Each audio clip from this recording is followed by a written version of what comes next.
Wife handcuffed by husband with iron spout. She didn't dare to resist the whole time. The husband even put a lock on the back and paraded her through the streets, just to punish his wife for her words today. When he spied on his daughter in the shower in the morning, the wife decided it was inappropriate to stop him. The husband threw a slap right at her and said it was God's will for a father to watch his daughter bathe. With that, he pulled out his belt and whipped his wife severely. The daughter, Lizzie, heard her mother's screams and peeped through the door, too scared to go out and stop her.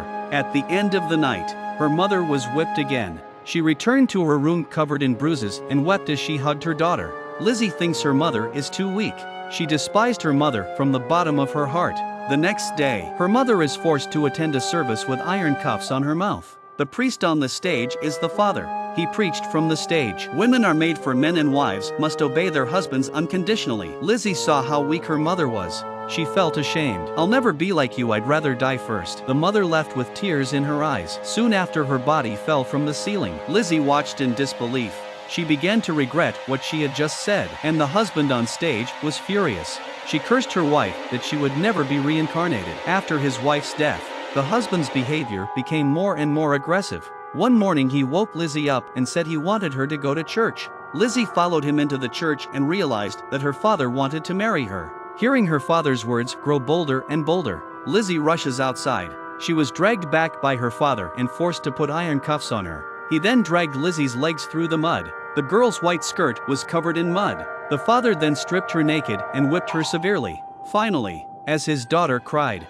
he gently stroked her back. Time has come. I will be gentle. This night the men violated Lizzie. Just after dawn, Lizzie escaped forever while her father was still asleep. Only the blood on the bed will forever be a shadow on Lizzie's mind. Lizzie's greatest fear in the house was her father. The perverted father who would come through the door at any moment while she was in the shower with her mother. She was so scared that she wrapped her arms around her chest. He even made his daughter rub him. Even when she was changing her clothes, he would peek through the door. When the mother tried to stop him, she was beaten up. Eventually, the mother was too humiliated to hang herself. Lizzie escaped from her father's control and fled the house, but soon she collapses from exhaustion and is rescued by the owner of a van. The driver saw how pretty she was, so he sells her into a brothel.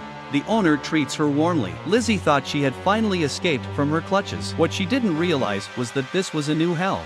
The women here are all dressed up in sexy, sophisticated clothes. At night, in every room, there were sounds of sex. Fearful and curious, she peeks through the door to see what's going on inside. Soon she's in the sights of the customers. A man is willing to pay a lot of money for her. Lizzie is too frightened to make a sound. At that moment, a prostitute came to her rescue. She said she was willing to accompany the client. The customer reluctantly agreed, but made a request. I'll go along with that. But then she gets to watch. Oh, it sounds like a fine idea to me. It'll be most educational, I'm sure. Lizzie can only watch from the sidelines. But this male guest has a strange fetish. He curses at the woman on the bed. Lizzie raises her pistol in anger, but the man gets more excited. He walks up to Lizzie and makes a provocative remark. The prostitute shoots the man to protect Lizzie. She is soon guillotined. In this town, a woman who disobeyed a man would be punished. Lizzie fell on her bed crying in remorse, but the boss walked in and said that this was the way society was. If you don't play by the rules, you'll be punished. Time is calm, I'm gonna be general. His tone was identical to her father's. Lizzie felt desperate, and so, Lizzie became a real prostitute. As she grew up, Lizzie forgot the scars of her childhood. She makes a good friend, Jenny. One day, Jenny pissed off a customer and had her tongue cut out in public, but Lizzie hid behind the door, afraid to speak out. Just like when she saw her mother being whipped, Jenny has since become mute. Lizzie practices mute with her to make up for the guilt she feels. Jenny was tired of the brothel life. She asked someone to find her a marriage. The other man has a son who doesn't mind that Jenny is mute. Jenny shares her happiness with Lizzie. She plans to pack her bags and go to him tonight. But this night, the brothel has been taken over by a mysterious customer. The owner has asked everyone to dress up to make the customer happy. Lizzie could never have imagined the demons of her childhood that awaited her. Her daughter dances in front of her father, only to be beaten by him. You are mine, it is God's will. It turns out, the client of the brothel tonight is Lizzie's father. He'd been looking for Lizzie for years and finally recognized her, especially the two moles on her back. They were so familiar to the touch. He takes Lizzie into the room and asks her to serve him. Lizzie, of course, refuses and is beaten by her father. Hearing her best friend's screams, Jenny rushed into the room. fearful but brave. She takes her knife and cuts a bloody mark on the man's face. The man kills her in anger. Lizzie hides and is terrified. Trembling, she picked up the knife and stabbed her father. Her father fell in the blood. She shoved the knife into his hand and threw the paraffin lamp over Jenny's body. The fire covered up the crime. She decided to go and live as Jenny in her fiancé's house. She cut out her tongue without hesitation. Lizzie also became a mute girl. She went to her fiancé's house as Jenny and married him. They were in love and life was peaceful. Until one day Lizzie heard that a new minister had arrived at the church. She found out that the man in front of her was her father. Little did she know that he had survived the fire and was looking for Lizzie. He found out that her father had killed Lizzie's husband after she got married. Lizzie took her children and fled to her father-in-law's house, but her father ambushed her son in the snow and shot him dead. He then sneaks into the house at night and kills the father-in-law. Finally, he kidnaps Lizzie and her daughter. Lizzie's father is about to kill her daughter in front of Lizzie.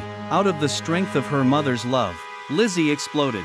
She forced herself free of the ropes and threw a paraffin lamp on the man. She shoots the man again just in time to kill him. The end of the story. Lizzie is arrested by the sheriff for murder. She takes a long look at her daughter, smiles and falls into the lake. Perhaps death was the best relief for her. Lizzie has spent her life in the shadow of patriarchal authority. She tried to resist her father's transgressions but was afraid to do so. She can only run away again and again, but her life is still ruined by her father. What the film is trying to say. Perhaps the film is about women in that era who tried to resist the patriarchy but were unable to break free. The end of disobedience is death. But the good news is that Lizzie gave her life to put out the darkness for her daughter. Her daughter could live in the sunlight. That's enough for Lizzie to die without regret.